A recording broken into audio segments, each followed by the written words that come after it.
It's Archie and back for the ADHD Kid podcast. Today's episode, I'm joined by Hannah Choi, who is an executive functioning coach works for an organization called Beyond Book Smart, based over in the US. So me and Hannah met last year at the CHAD International Conference on ADHD. They had a stand over there, and they were exhibiting some of the amazing work that they do in the neurodiversity field. So we connected and kept in touch with Hannah, and I'm pleased to say that Hannah is joining me today virtually. And let's bring her on.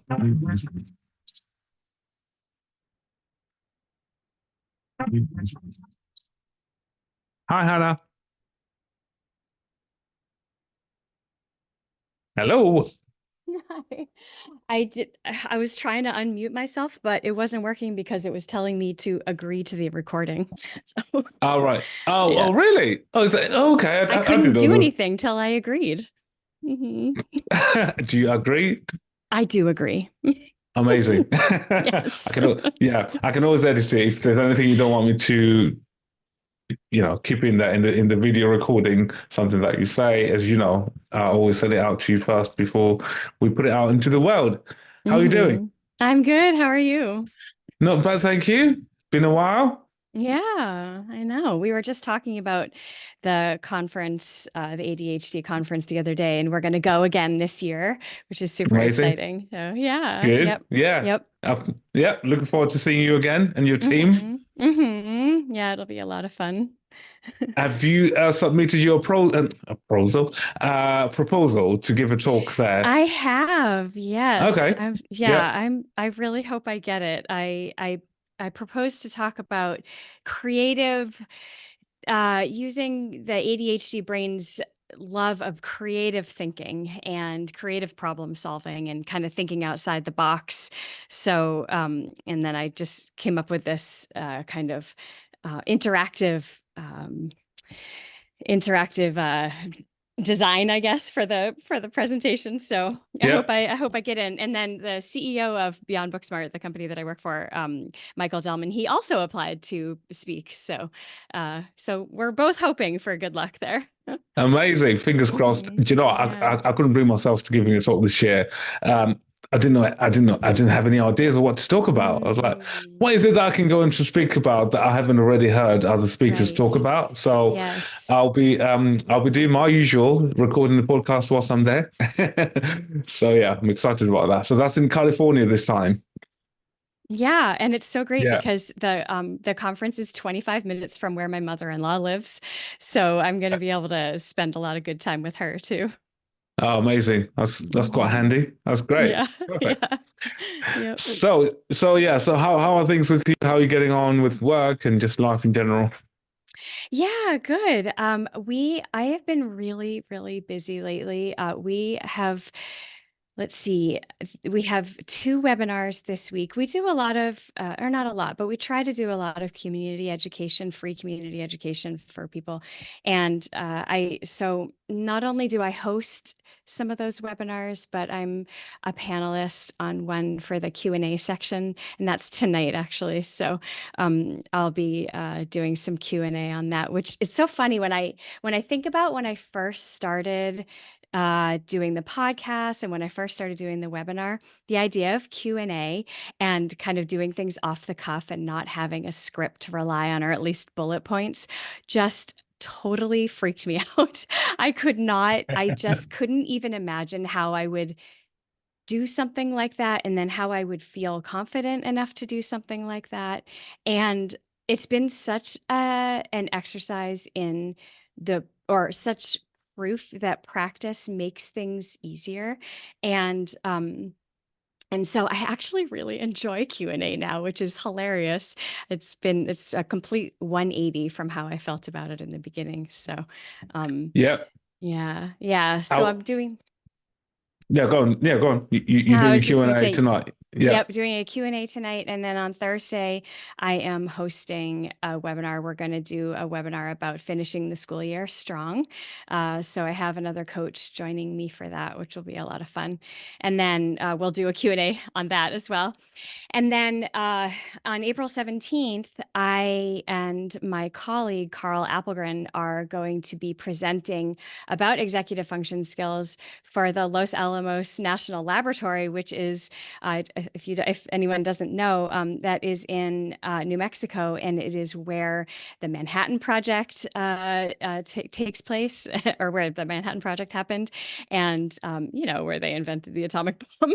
So that's pretty exciting because Cool. that is just a really, really unique audience for us. And so we have designed the coolest presentation for them. It's going to be so much fun, and Yeah. we're doing some interactive aspects, and people are going to be able to kind of participate in polls, and it'll be really fun. So yeah, Sounds fun. Sounds yeah, really, really yeah. good. So yeah. No, just obviously for obviously we'll be editing this and all of that. Mhm. But I forgot because I was doing an introduction before I brought you on. Yeah. You are a podcast host as well. Yeah. Yeah, So yeah. So I wear a variety of hats. I work for a company called Beyond Booksmart, which is an executive function coaching company here in the States. Although I think we have clients all over the world, but we're headquartered in the United States. And for them, in addition to coaching, I also host our podcast, which is called Focus Forward. And that's kind of how I was, like kind of drawn to you, Archie, is like the idea that you are also a podcast host. It's a pretty special and unique experience that it we get to is. have. I feel very privileged that I get to be in that position. So I love it. I love it so much. I love how many people I've gotten to meet, and how much I've learned both about different topics, but also about myself. Yeah. And yeah, and then also, I am also on the hiring team at Beyond Booksmart, so I get to help choose our future coaches, people that have applied to become part of the Beyond Booksmart team, and I love that work too. It's really cool to see the kind of talent that's out there, and just these beautiful people out there that just really want to help other people and just can deeply understand it. Many people that apply also have ADHD themselves, and so it's just really, really wonderful to see that. And as a coach, and I have ADHD, it's I feel like a real strong connection with other people who share those values and that life experience. So I love being part of that team. Oh And how yeah. does it feel like in this position now you are, because obviously I've listened to your podcast, a great interviewer. Thank you. How, how does it feel to be in this seat where, if anything, this is not an interview, because what we want to do today, and obviously I Yeah. want to cover a few things around your work, and I think you touched on a few things there, executive functioning, you mentioned about your podcast and some of the projects you're working on. But for us to just have a discussion about your journey, where you are now, what brought you into this field, and certainly for two podcast hosts to put those kind of interviewing skills to the side and just have a conversation. Yeah, yeah, I love it. I love it. Yeah, Yeah, yeah, I did something similar with Eric Tivers, who hosts the ADHD Rewired podcast, and it was really fun. It was really right. fun to kind of have two people that are comfortable on behind the mic, kind of having that conversation. So yeah, yeah, I'm really happy to be here. Is that because there's one I listened that were you talking about college success in college and things? Mm-hmm. That's the one. Yeah, yeah, I remember that. That Yeah, was really good. uh-huh. There's a few Yeah, questions I've thanks. literally see. I tried to, when you do a podcast, right? Sometimes you don't want to, I usually do my scripts because sometimes, particularly if I'm doing interviews, I want to make sure I covered everything. Sometimes people send me Mm-hmm. questions and things, but I was trying not to do a script for us today. I couldn't resist. I was like, let me just have a guide just in case I go Nice. off topic Yes. or there's this Yes. awkward silences and things, which I know that's not going to happen. But No. um, and I was looking through your website and some of the projects you've worked on and some of the talks you've given. Certainly on your podcast, you mentioned about the success, how to make college a success. And this is something I often come across as well with some of my young people that are moving to, leaving school, starting college, starting Yeah. university, which is a big challenge, certainly when you think about executive functioning. So Mm. That's something Hmm. maybe we can maybe spend some time discussing as Oh, well. yeah, I could talk about that topic for the rest of my life and be happy. I really love working with college students. I love it. I love that age. I just met with a new client yesterday. We had our first session, and I was just telling her that it is such an honor for me to witness that, like you said, that transformation, that transition from this kind of like protected bubble that growing up at home can be for many people. It's not for everybody, but for most people it is this sort of protected space.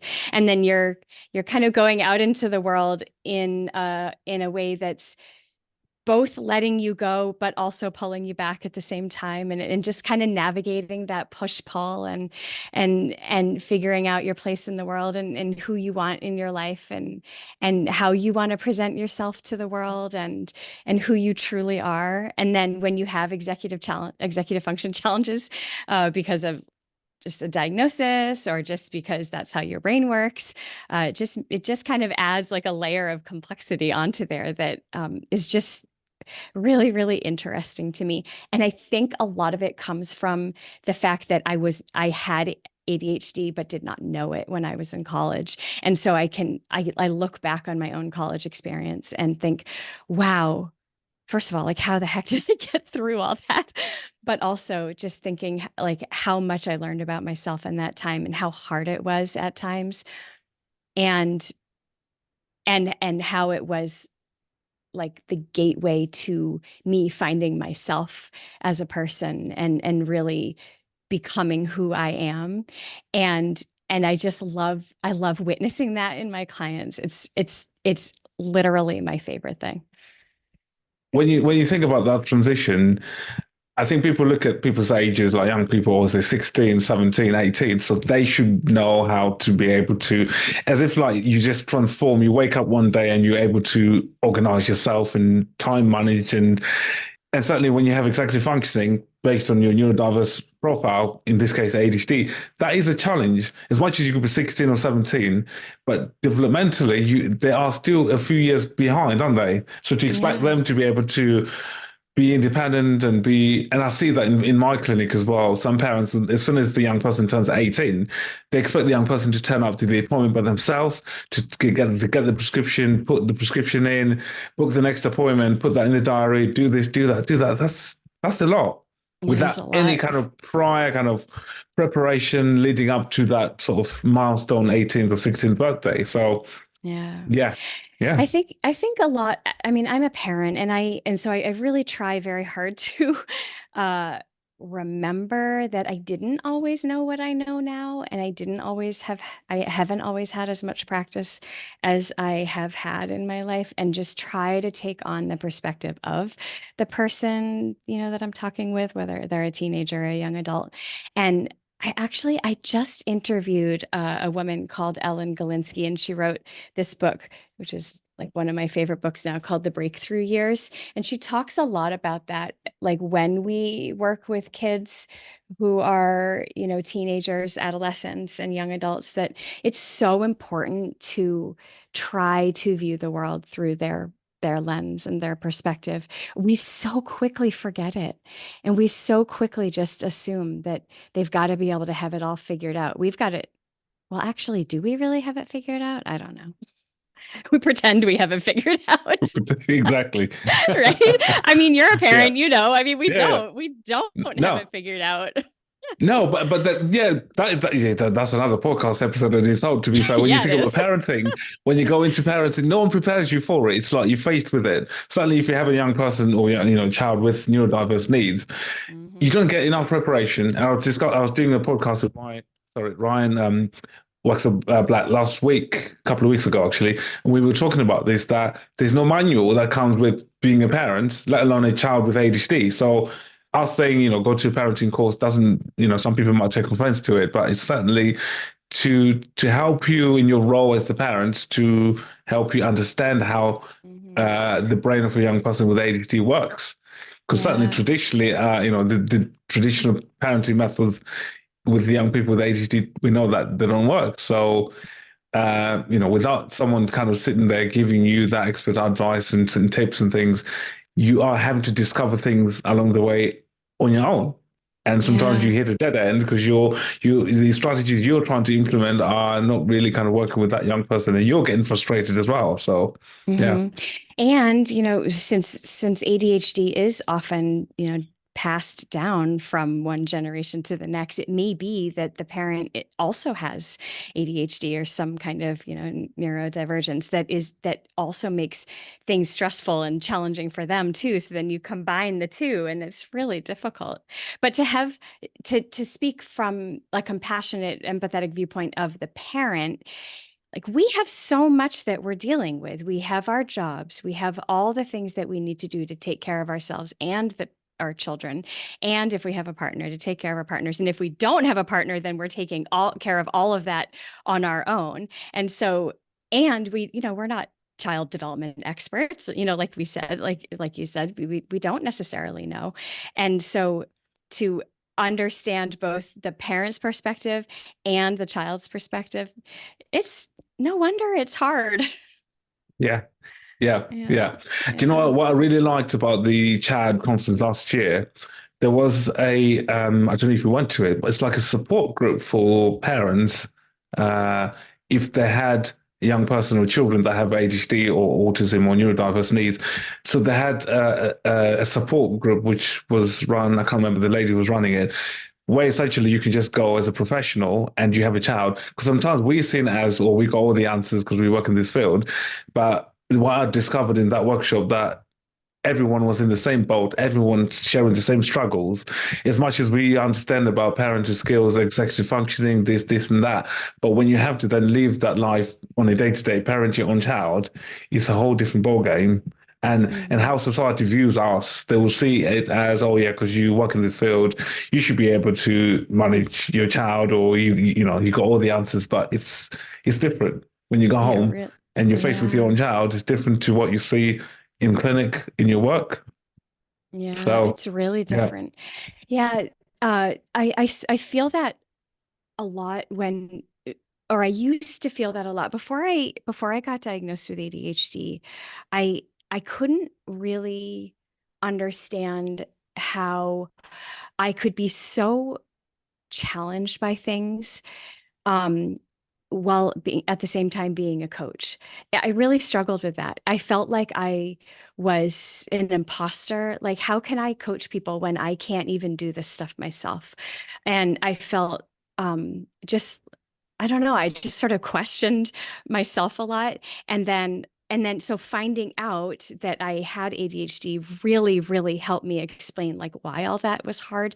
And it also, uh, treating my ADHD, I do take medication. That has made using strategies so much easier. So now I feel like I can sort of justify like being a coach of people, because not only do I understand myself better, but I actually am doing a better job at the executive function stuff. And then also, my son just recently was diagnosed with inattentive ADHD and anxiety. And so then I had to go through the whole thing again. Like, how could I have this child that is struggling, and this is my profession? Like, this is what I yeah, do, and here I have a child that, that is struggling. And not only is he struggling, but I did not know how much he was. And I'm his mom, and I'm a person that works in this field. Yeah, so no matter yeah, whether you know what you're doing or not, it when you're the parent, it's just so different because you are in it. You're in yes, it every day. And it's impossible to see it objectively because you're just in it. It's just your daily life. Sometimes you're just trying to not drown. So, of course, you're not going to notice all these little things. You're just trying to get by. Oh, honestly, I can relate. And I've mentioned briefly, some people might know as well on this podcast, but I also have a son who's got ADHD and also has autism alongside the ADHD. Similar to you, like it actually came from the school that pointed it out, particularly the ADHD side of things. It wasn't me seeing it. I yeah. wasn't assessing it and going, might he have ADHD? No, it was other people outside that actually sort of mentioned it to me because they thought I knew or I'd picked it up as Ah, well. Yeah. And yeah, certainly no. And it's only literally when it was, I think being, I've got two, but him being the first, being the son, there's this kind of expectation, or you think, oh, he's, you grow out of it. He's Yeah. boisterous. Hmm. Typical boys, they just have full of energy and things. But certainly, which I knew from my work, when it gets to the point where they have to sit down on the carpet in school, learn, listen, Yeah. take instructions, that's where you started to see the differences with him and his peers.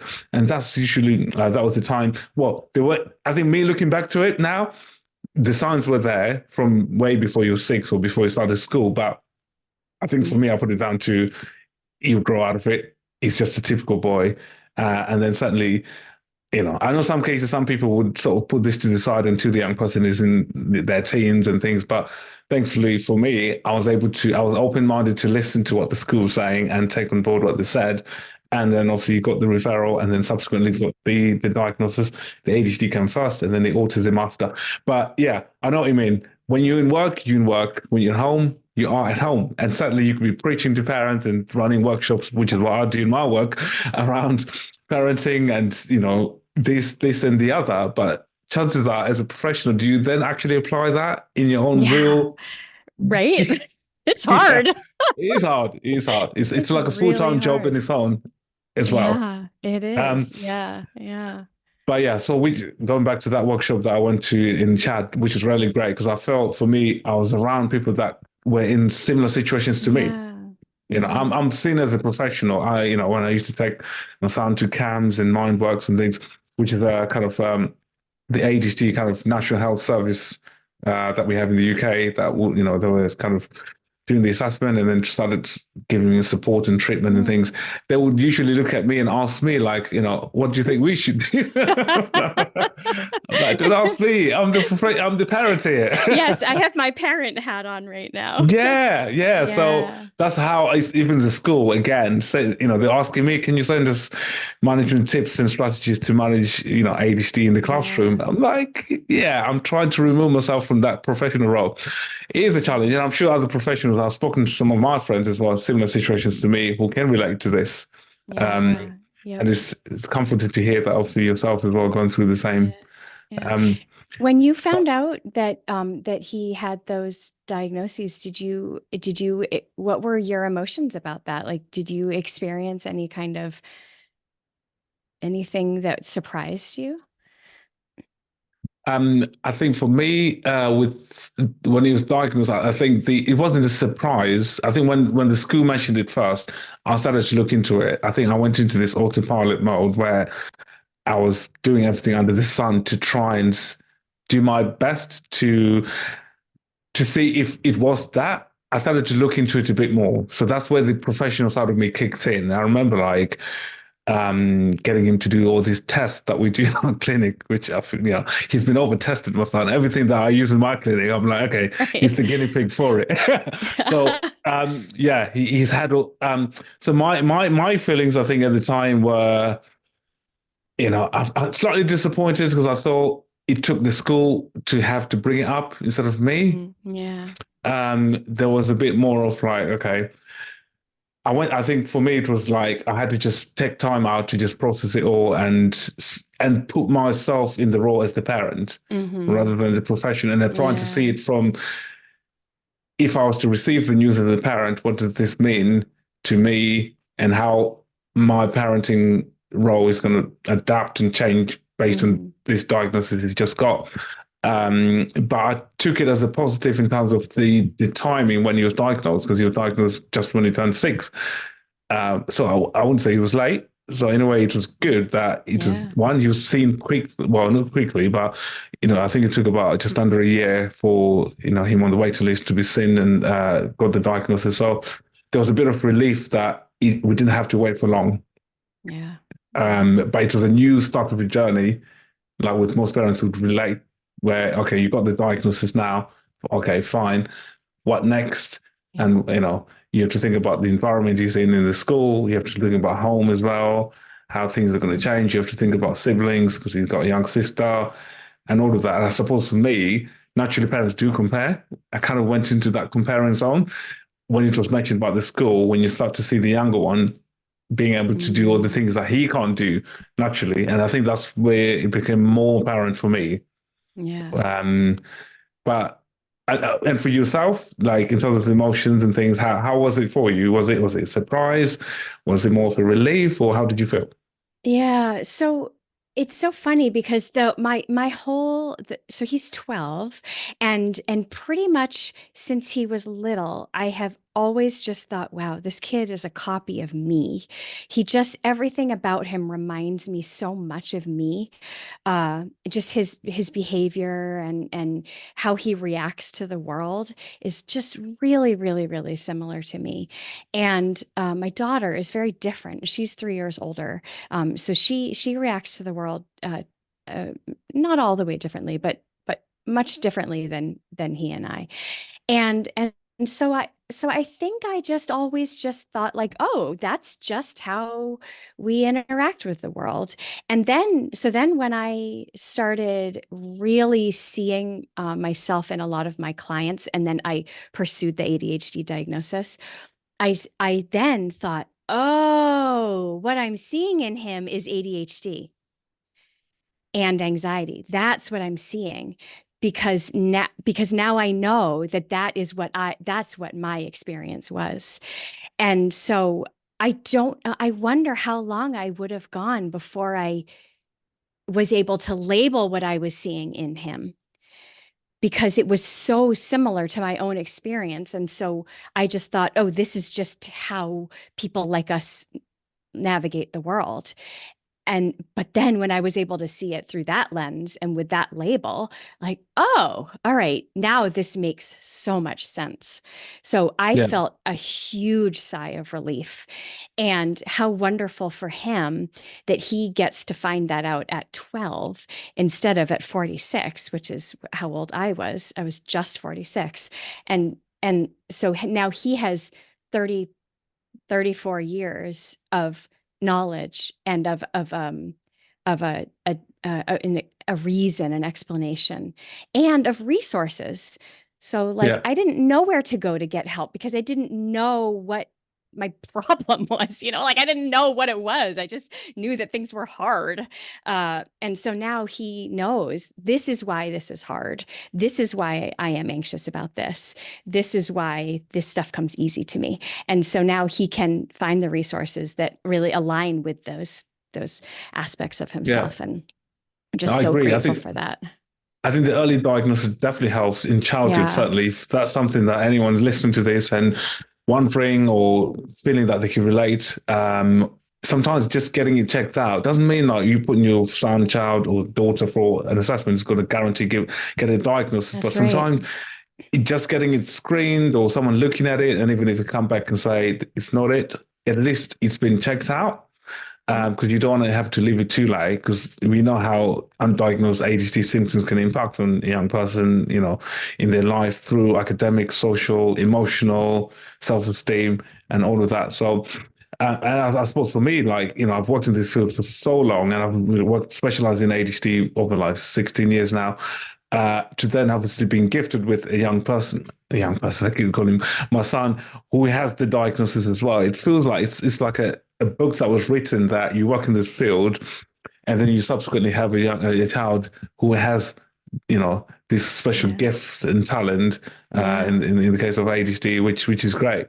But for me, the learning never stops, and I think the best thing is when I'm running workshops, when I'm speaking to parents, not just in the workshops, but in my clinic as well. There's so many things I can relate. And I Yeah. feel if I was able to just be like, listen, I hear you. I understand what you're going through. And I'm hoping that some of my clients listen to this. That's basically what I wish sometimes I could say in my Mm-hmm. consultations. I don't want to make it about me and my son, but certainly that helps me open my eyes more and understanding ADHD from a day-to-day point of view, Mm-hmm. what parents go through. There's excitement moments, there's struggles within it, but yeah, that's something that obviously you take away, and I try and cling on to the positives of it because there's so many Mm-hmm. positives you can see in them, and I'm sure you see that with your son as well. There's they've got so many talents, strengths, abilities, the way of thinking and how creative they are, imaginative, and all of that. It's just that I think accepting and understanding how their brain works for me has been a turning point, rather than having to Yeah. deal with something that you don't know what it is, and you're trying to manage it by finding means and ways, and sometimes Hmm. getting anywhere with it. So Yeah. I think um, your point about if you have any question at all, to get them screened and get them tested.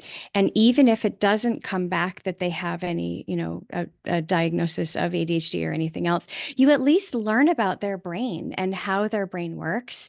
And I mean, when it comes down to it, it's our brains. Right? It's our yeah, brains. I mean, yeah, it's exactly. our brain's reaction to the experiences we have in life, and our brains, the way that our brains work, also inform our experiences. And so learning about your own brain and learning about, like how you just get through the world and like what your strengths are and what your challenges are. I think that, and that's what I said to my son, like, even if it turns out that you don't have ADHD, we are going to learn so much about you and so much about what will help you and what will help me as a parent understand why some things are really hard for him, like why he can't do a two-step direction. I mean, he's 12 and two-step directions are still difficult. Like, instead of me just getting frustrated, like, why can't you do a two-step direction? Like, oh, okay, now I understand why, and it's just how his brain works, so let's modify how I interact with him. Let's write it down, or let's practice it. Let's, say it out loud, whatever strategy we're going to use, instead of just having it be a frustrating thing. Oh, yeah, And I think it's, for our children as well, there's this bit about, because they know what we do. They know we work in the field of ADHD. We understand. I think from our son, certainly there's this acceptance yeah. is seen, because everything's ADHD in my house. I run a company called ADHD Care at the end of the day, so there's Yes. marks and things that Yep. it's surrounded by it. Yeah. And I think that's helped him being able to relate, understand it. Um, and because there's so many videos, some of my podcasts, when I'm playing them, he's listening to them and he's picking Yeah. up all these things, Yeah. and it's normalizing it in a way, which I think is nice. That I know they've got their social media when they grow up and they can access TikTok and things, but to have a parent or someone Mm. immediately in your family also working in the field and understanding it, and understanding you, accepting you, helps as well. Because if this Yeah. was completely new, who knows how we all would have been coping with this. So I think that's probably a good consolation in all of this. Absolutely. Yeah, I remember the first time my son asked me, he said to me, "Do you think that I might have ADHD?" And I said, "I don't know. What do you think?" And he was just saying, like, "I just really feel like I explained some of the aspects of it. I explained like what things might be challenging." And he was said, "Yeah, I just can really I really he didn't use these words, but I just really relate to a lot of that. And that sound, that sounds like me." And it was so great to have that conversation with zero judgment. He wasn't even judging himself. It wasn't a negative. It was just sort of like this kind of neutral thing, like, oh, that might explain why, this kind of stuff is hard for me. And I think you're right. It's because he's grown up with that open conversation about how brains work and how everybody's different. And we have a very strong culture of acceptance in our family. I mean, I'm married to someone who is a different race than me, and so our kids are mixed, and we have different cultures coming in together, and that's just been a very big part of our family culture, is just accepting people where they are and as they are. And so I Yeah, love that about your kids too. They're growing up with that. I mean, you may not have ADHD yourself, but you are showing that it's okay. We love you as you are. yeah. So, and when Mm. I've been to functions and exhibitions and things, more family friendly events and things around ADHD or neurodiversity, I've taken him there as well. When I've interviewed some guests in the podcast, they've kind of recorded a little message for him as well on the side, which is great, because I know he wants to be a policeman and things. And I remember doing an interview with a police. I loved that one. That was so Yeah, good. And then right at the end, because my son met him at this umbrella project that took place in London last year. So we met Dale, the guy who Daly actually, sorry, who I was interviewing that podcast. So my son remembered him. So I got Daly to record a little video saying, you got your superpowers. You could be who you want to be when you grow up. Look at me, because Daly's got ADHD himself.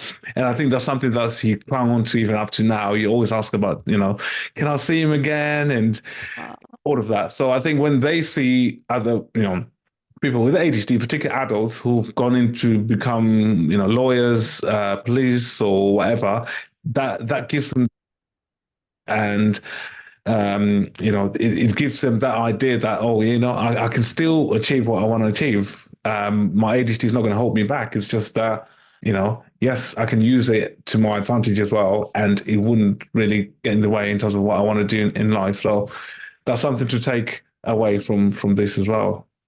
Yeah, and I also think like what you were saying about the support group with parents, the same thing kind of goes for parents too. So like he was able to find someone that he could relate to, someone that really understood him, someone that he feels a connection with. And I think as parents, either whether we have, or as people, as adults that have ADHD, or as parents with kids with ADHD, or both, uh, just knowing that you're not alone, right? Just knowing, finding someone that you can share that experience with, finding someone that you can, have that easy conversation, like, oh, I am not alone in this. I mean, you and I, it's so easy to talk about because it's this shared experience, and it's Yeah, a shared interest. And so that's why it's so important to build that community and to find people that, whether you are a kid, an adult, or a parent of a kid, to find people. You find your people, find those people exactly. that accept you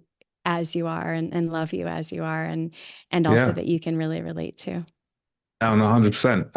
I'm tempted to actually bring my son onto a podcast and interview Oh him. yeah, Imagine that's that. such a good idea. I love Yeah, it. yeah. So that, just because there's so much that he talks about, just about his brain and how he's Mhm. ADHD, and I feel sometimes capturing it in a podcast and people to listen to it as well. It'd be good. So that would be funny Oh, it'd be to get his take on it. wonderful. Yeah, how So old is he yeah, now? he's nearly 9. He's only young, but Yeah, that's but okay. yeah, They're so insightful still at that age. They're yeah, really starting to learn about themselves. And you know what, that like I love the executive function skill of metacognition, and just kind of like that, the understanding of our own brain and how we think. And so if you are interviewing him, you're really modeling how important it is to think about your own brain and think about, like, how do I exist in this world? What does work for me? What is hard for me? And so, interviewing him and modeling that for him and encouraging him to think about that is such yeah. a great time to start practicing that skill. I mean, there's a lot of adults that still don't really know. They haven't really spent a lot of time looking within and figuring out, like, how do I work? What does work for me? And so to Yeah. start that early is so great. Hmm. Speaking of guests, actually, I just wanted to ask you this question. So away from what we were discussing just now, Mm. there, being a podcast host, what would you say are what episodes have you done so far, and how many series have you done on your podcast? Yeah, so we are dropping our 42nd. Oh wow, It's either coming out tomorrow or next Wednesday, because we have these yeah, two webinars this week. We're kind of feeling like that's a lot of stuff to throw at everybody, so we might actually delay the podcast drop by a week. okay, Yeah, so yeah, 42. yeah, okay, Yeah, yeah, yeah. yeah, yeah. You, I think do you release them every week? Is it every? Yeah, we do every other week, and then we take a hiatus in the summer. We so it's really interesting working for a company that is an executive function coaching company. We approach everything that we do through an executive function lens. So we try to be very organized. We try to really use the strategies that we teach our clients. And we also really, really, really value self-care, and that the whole idea of um, of or just valuing yourself. And so we decided as a team that I work with our marketing department. I have two colleagues in my marketing department, Justice and Sean. And we decided that for our own sanity and our own self-care, our mental health, we needed to take a hiatus in the summer. And so we take off August and September, and then we come back in the beginning of October. And in that time, we take a little break, but we also do a lot of planning for the future. And we do a lot of reflection, like what worked in the last season, what are some things that we want to try again. And so we really, really approach the whole process from a real executive function. Um, Wow. yeah, Okay. yeah. And That's good. a lot of it has to do with me, my own anxiety. I am not one of those, I am not an ADHD person who works well under pressure. I know most people who have ADHD really thrive on that, on the urgency. But for me, urgency is a killer. My anxiety just takes over. I shut down. And so I really like to plan ahead, which is why getting that diagnosis and being people's opinions about medication vary, and I accept everybody's choices about them. Um, my own opinion, I take Strattera, which is a non-stimulant, and it has really, really, really helped me so much with my anxiety. And so I have actually noticed that I've been able to do a little bit of urgency stuff. Like I've recently left a couple things like last minute, which is really different for me. And I've done okay with it. So, but most of that planning ahead really comes from my own needs, and also a respect for Sean and Justice, because they are not only doing the podcast, they do so much, for Beyond Book Smart in the marketing department. They are Yeah. on so many projects all the time. And so, Wow. yeah, yeah. Yeah. So, but it's been so great. I love it. I love everything Well, about it. had you done a podcast before? Had you been a host before, or this is the first time doing it? No, it was my You first hadn't. time. I love Okay. listening to podcasts, and I actually really love public speaking. I don't really have a lot of opportunity. I didn't really have a lot of opportunities to do it, but I really do love speaking in front of people. And I